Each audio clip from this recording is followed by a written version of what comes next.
Hello dear friends, कसे आहात? मजेत ना? मजेत तर राहिलं पाहिजे, पण काही शिकत सुद्धा राहिलं पाहिजे. आज आपण इंग्लिश ग्रामरच्या अंतर्गत जो भाग घेणार आहोत तो आहे types of sentences on the basis of structure.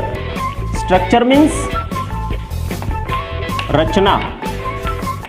आणि रचना ग्रामरच्या भाषेत समजून घ्यायचं असेल तर सब्जेक्ट, वर्ब आणि ऑब्जेक्ट. मग या रचनेनुसार वाक्याचे जे भाग पडलेत तो भाग आपण घेतो आहोत. परंतु वाक्याचे भाग पडत असताना नुसते स्ट्रक्चरनुसार पडले असं नाही आहे, तर वाक्याचे भाग पडत असताना मिनिंगनुसार सुद्धा पडलेत. ते आपण सेंटेन्सच्या चॅप्टर 1 मध्ये बघितलेत की ज्याच्यामध्ये ॲसरेटिव्ह सेंटेन्स, इम्पेरेटिव्ह, एक्सक्लामेटरी, त्याच्यानंतर इंटरागेटिव्ह आणि ऑप्टेटिव्ह सेंटेन्स अशा अर्थानुसार भाग पडले. मग आज जो आपण पूर्ण भाग पाहणार आहोत तो आहे स्ट्रक्चरनुसार वाक्याचे किती भाग पडले. तर मी बोर्डवरती ऑलरेडी लिहिलंय की on the basis of structure सेंटेन्सचे भाग पडले 3: सिंपल सेंटेन्स, कंपाऊंड सेंटेन्स आणि कॉम्प्लेक्स सेंटेन्स. मराठीमध्ये सांगायचं असेल तर साधं किंवा केवल वाक्य, कंपाऊंड सेंटेन्स संयुक्त वाक्य आणि कॉम्प्लेक्स सेंटेन्स मिश्र वाक्य. ठीक आहे, तर बघूयात आपण with definition and with examples या वाक्यांचं काय आपल्याला आयडेंटिफिकेशन होऊ शकतं.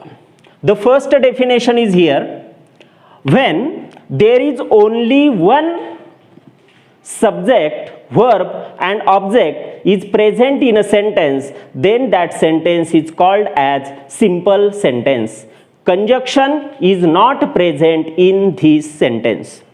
आता या वाक्याला, याच डेफिनेशनला आपण थोडं समजून घेण्यासाठी अशी करूयात. when there is only one, what only one?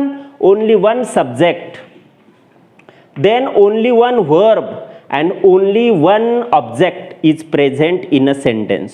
म्हणजे वाक्यामध्ये फक्त एकच करता येणार, त्याच्यानंतर एकच क्रियापद असणार आणि एकच कर्म असणार, याच्यापेक्षा वेगळं काहीही नसणार. बरोबर आहे? In a sentence, then that sentence is called as a simple sentence. Simple म्हणल्याच्या नंतर अगदी सोपं आहे ना, त्याच्यात एकच करता, एकच क्रियापद आणि एकच कर्म. याच्यापेक्षा जास्त असलेत मग पुढचे टाईप आहेतच आपल्याकडे. बरोबर आहे? म्हणजे हा म्हणजे फक्त वरण भात आहे सिंपल, ही म्हणजे जरा खिचडी आहे आणि ही म्हणजे बिर्याणी आहे. ठीक आहे, हा 3 टाईप वेगवेगळे आहेत. ओके, बघा आता. आणि या वाक्यामध्ये मला हे लिहिणं भाग पडलं काय? Conjunction is not present in this sentence. कंजक्शनचा व्हिडिओ बघितला आहे का? बघितला नसेल तर बघा. बरोबर आहे? कंजक्शनचे पूर्ण आपण टाईप्सनिशी डेफिनेशन एक्झाम्पल सह शिकवलं आहे आणि ते आता इथं लागू पडतं आहे. जर पाहिला असेल तर तुम्हाला कळेल. या वाक्यामध्ये सिंपल सेंटेन्समध्ये एकही कंजक्शन असणार नाही, म्हणून तर याला सिंपल सेंटेन्स म्हणायचं आहे. एक्झाम्पल पहा: आय परचेस्ड व्हेजिटेबल्स. बरोबर आहे? शी सॅंग अ सॉन्ग. याच्यामध्ये आय सब्जेक्ट आहे, या वाक्यामध्ये शी सब्जेक्ट आहे, या वाक्यामध्ये परचेस्ड आणि या वाक्यामध्ये सॅंग वर्ब आहे. आणि मी परचेस्ड केलं, मी परचेस करण्याची कृती केली आहे, विकत घेण्याची कृती केली आहे. काय परचेस केलं आहे? व्हेजिटेबल्स, म्हणजे हे ऑब्जेक्ट आहे. बरोबर? त्याच्यानंतर हिने गाण्याची कृती केली आहे, पण काय गाण्याची कृती केली आहे? अ सॉन्ग, म्हणजे हे ऑब्जेक्ट आहे. म्हणजे या ठिकाणी एकच सब्जेक्ट आहे, एकच वर्ब आहे आणि एकच ऑब्जेक्ट आहे. म्हणून या प्रकारच्या वाक्याला आपण काय म्हणतो? सिंपल सेंटेन्स म्हणतो. समजलंय? आता हे जर समजलं असेल सिंपल सेंटेन्स, तर मग आपण याचा दुसरा टाईप समजून घेऊयात. तो म्हणजे कोणता? Compound sentence. कंपाऊंड म्हणजेच काय बरं? 2 गोष्टी जेव्हा एकत्रित केल्या जातात त्याला आपण कंपाऊंड असं म्हणू शकतो. विथ डेफिनेशन पाहूयात. व्हेन देअर आर, इथे लक्षातच घ्या, डायरेक्ट क्रियापदच आहे. When there are 2 or more main clauses. इथे ही कन्सेप्ट समजून घ्यावी लागणार आहे आपल्याला. 2 or more मेन क्लॉजेस. आता हाही मुद्दा मी समजून सांगतो शिकवत असताना. या ठिकाणी 1 किंवा 2 मेन क्लॉजेस असणार आहेत आणि ते 2 main clauses are connected by conjunctions. 2 main clauses असणार आहेत, म्हणजे एक मेन क्लॉज, दुसरा मेन क्लॉज, आणि ते दोघांनी जोडलेला असणार आहे. आणि तशा पद्धतीचे कंजक्शन कोणते असणार आहेत? अँड, ऑर आणि बट असे कंजक्शन त्याच्यामध्ये असणार आहेत, then that sentence is called as compound sentence. म्हणजे जेव्हा दोन मुख्य वाक्य हे अशा पद्धतीच्या अँड, ऑर, बट सारख्या कंजक्शननं जोडल्या जाणार आहेत, तेव्हा त्या प्रकारच्या वाक्याला आपण कंपाऊंड सेंटेन्स म्हणणार आहोत. संयुक्त वाक्य, संयुक्त पक्ष, बरोबर आहे. अशा पद्धतीनं हा मुद्दा आहे. एक्झाम्पल बघूयात आपण. विथ द एक्झाम्पल आपल्याला थोड्या चांगल्या पद्धतीनं समजू शकतं. द बुक वॉज ओपन, हे एक वाक्य झालं. का झालं sir? The book subject, was verb, open object. The book was open but she was sleeping. होतं ना असं तुमच्यासोबत बऱ्याच वेळेला? अभ्यास करा वाटतो, तुम्ही पुस्तक घेऊन बसता, अभ्यास करता करता करता आणि नंतर बरोबर डोळा लागतो, पुस्तक उघडं राहतं परंतु तुम्ही झोपलेले राहता. म्हणून ते वाक्य मुद्दामून या ठिकाणी टाकलंय की झोपा जरा सोडून द्या आणि अभ्यासावरती लक्ष द्या. The book was open but she was sleeping. इथे ही एक कृती आहे पुस्तक ओपन राहण्याची, आणि दुसरी गोष्ट इथे एक कृती आहे ती झोपण्याची. पण या दोन गोष्टी एकत्रित कोणत्या कंजक्शननं जोडल्यात? बटनं. ओके.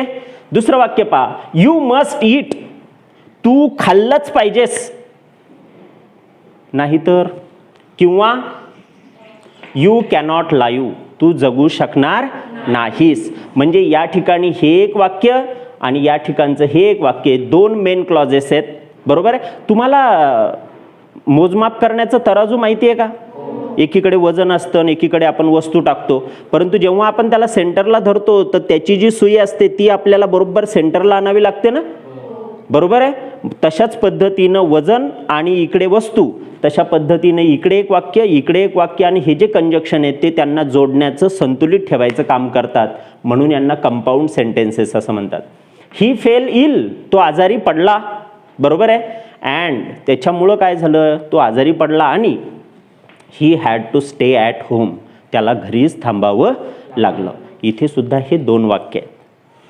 तो आजारी होता आणि त्याला घरी थांबावं लागलं, बरोबर आहे. इथे अँड, या वाक्यामध्ये ऑर, आणि इथे बट.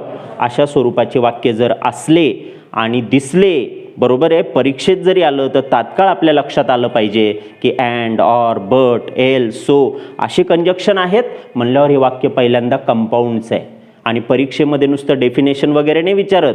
कंपाऊंड सेंटेन्स आलेला असेल तर त्याचं कॉम्प्लेक्स किंवा त्याचं सिंपल बनवायसाठी विचारलं जातं.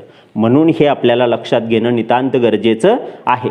पण एखादं वाक्य सिंपल असेल आणि त्या सिंपल वाक्याला जर आपल्याला कंपाऊंड बनवायचं जर असेल तर मग आपल्याला त्या एकाच सिंपल वाक्यात दोन भाग तयार करावे लागतील आणि ते जोडण्यासाठी याच्यासारखं कंजक्शन वापरावं लागेल. समजतंय? तेव्हा आपल्याला ती कन्सेप्ट क्लिअर पाहिजे की कंपाऊंडमध्ये दोन वाक्य असतात आणि एक कंजक्शन असतं. आता आपण जरा तिसऱ्या भागाकडे जायचं आहे. बघा, कॉम्प्लेक्स सेंटेन्स. आता कॉम्प्लेक्स सेंटेन्स म्हणल्याच्या नंतर थोडं या दोघांपेक्षा आणखीन तिसरा टाईप आहे. हा मी अगोदरच सांगितलं, बिर्याणी आहे, सगळेच घटक त्याच्यात टाकावे लागणार आहेत, बरोबर आहे. पण याच्यामध्ये महत्त्वाचा घटक, बिर्याणीमध्ये डाळ नसते खिचडीसारखी, बरोबर आहे. बिर्याणीमध्ये फक्त बासमती राईस असतो आणि मग बाकीचे सगळे व्हेजिटेबल्स आणि त्याच्यानंतर मसाले वगैरे असू शकतात. म्हणजे याच्यामध्ये एक मेन क्लॉज असणार आहे आणि दुसरे जे असणार आहेत ते सबऑर्डिनेट क्लॉजेस असणार आहेत. ते घटक असले चालतील, नसले तरी चालतील. अशा पद्धतीनं डेफिनेशन पहा. When there is one main clause, फक्त इथे किती असेल? एक मेन क्लॉज असेल. And one or more subordinate clauses, एक मुख्य आणि दुसरं उपमुख्य. मुख्य नसेल, समजा वडील गाडी चालवू लागले, त्याच्यानंतर पाठीमागून दोघं जण बसले. गाडी चालवणारे वडील मुख्य आहेत आणि दोघं जण जे पाठीमागून बसले ते उपमुख्य. एकही बसू शकतो, दुसराही बसू शकतो. पण अशा गाडीवरती तिघं जण असले तर, आणि शहराच्या ठिकाणी गेल्याच्या नंतर पावती. हां, मग तसं करू नका. एकाच्या पाठीमागं एकानंच बसायचं. When there is one main clause and one or more subordinate clauses are connected,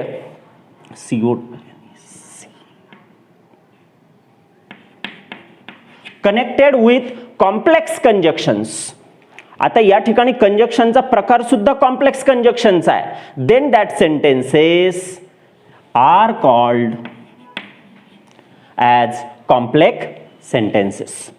त्या प्रकारच्याच वाक्याला आपल्याला कॉम्प्लेक्स सेंटेन्स म्हणता येईल की जिथे एक मेन क्लॉज असणार आहे आणि एक किंवा अनेक सबऑर्डिनेट क्लॉजेस असणार आहेत.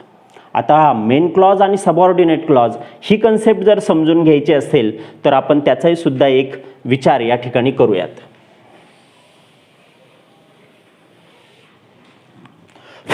बघा, Sita has a necklace which is made up of gold.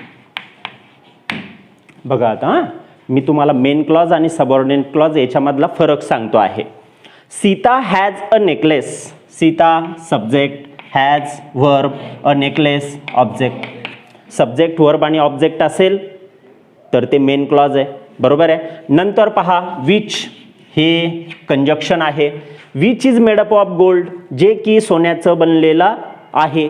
आता जर इकडचं वाक्यच जर नसेल, सीता हॅज अ नेकलेस हे वाक्य जर नसलं आणि एवढंच वाक्य जर दिलं which is made up of gold, Sita has a necklace, सीताकडे एक नेकलेस आहे, which is made up of gold जो की सोन्याचा बनलेला आहे. मग हे जे वाक्य आहे हे या कनेक्टरनं जोडलंय, पण याला अर्थासाठी या वाक्यावरती अवलंबून राहावं लागतं.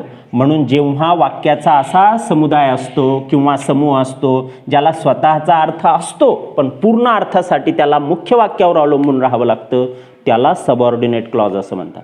आणि याच्याविषयी आपण डिटेलमध्ये माहिती क्लॉज नावाच्या चॅप्टरमध्ये पाहणार आहोत. इथे आपल्याला जास्त ते पाहत बसण्याची आवश्यकता नाही आहे, पण आपल्याला इथे दोन कन्सेप्ट कळल्या पाहिजेत, मेन क्लॉज आणि सबऑर्डिनेट क्लॉज. समजतंय? Okay. Simple subject verb object. त्याच्यानंतर कंपाऊंडमध्ये दोन वाक्य एका कंजक्शननं जोडले असतील, पण कॉम्प्लेक्समध्ये मात्र एक मुख्य असेल आणि दुसरं उपमुख्य असेल. If you run fast then you will catch the bus. इथे इफ आणि देन यानं हे वाक्य जोडण्याचं काम केलेलं आहे. Unless you run fast comma you can't catch the bus, या ठिकाणी अनलेसचं हे वाक्य आहे. We should eat so that we may live, आपण खाल्लं पाहिजेच, त्याच्या काय कारण आहे त्याचं, so that we may live म्हणजे आपण जीवन जगू शकू. ही लव्ड हिज वाईफ, तो त्याच्या बायकोवरती प्रेम करत होता, बिकॉज काय कारण होतं त्याचं, शी वॉज ब्युटिफुल, ब्युटिफुल होती म्हणूनच तो प्रेम करायचा. असं काही करत जाऊ नका, कारण सुंदरता फार काळ टिकत नसते, विचारांची सुंदरता ठेवा. म्हणून या ठिकाणी बिकॉज, या ठिकाणी सो दॅट, इथे अनलेस आणि इथे इफ देन अशा पद्धतीच्या कंजक्शननं जेव्हा एक मुख्य वाक्य दुसऱ्या उपमुख्य वाक्याला जोडल्या जातं तर तिथे आपल्याला कॉम्प्लेक्स सेंटेन्स होतं. मग सर याच्यातलं मुख्य वाक्य कोणतं? बघा, इफच्या वाक्यामध्ये जिथून सुरुवात झाली ते उपमुख्य असतं आणि त्याच्यानंतर कॉमा किंवा देनच्या नंतर यू विल कॅच द बस हे मुख्य वाक्य असतं, बरोबर आहे. मग अशा पद्धतीनं आपल्याला मुख्य वाक्य आणि उपमुख्य वाक्य म्हणजे त्यातलं उप असलेलं ते आपल्याला समजलं पाहिजे. सबऑर्डिनेट क्लॉजमध्ये आणखीन डिटेलमध्ये होईल. ठीक, हे तिन्ही टाईप जर समजले असतील तुम्हाला तर मग आपण आता याच्यानंतर इंटरचेंज ऑफ सेंटेन्स म्हणजे सिम्पलचं कंपाऊंड किंवा कॉम्प्लेक्स, कंपाऊंडचं सिंपल किंवा कॉम्प्लेक्स किंवा कॉम्प्लेक्सचं कंपाऊंड किंवा सिंपल हा टाईप घेण्याच्या तयारीत राहूयात. ओके.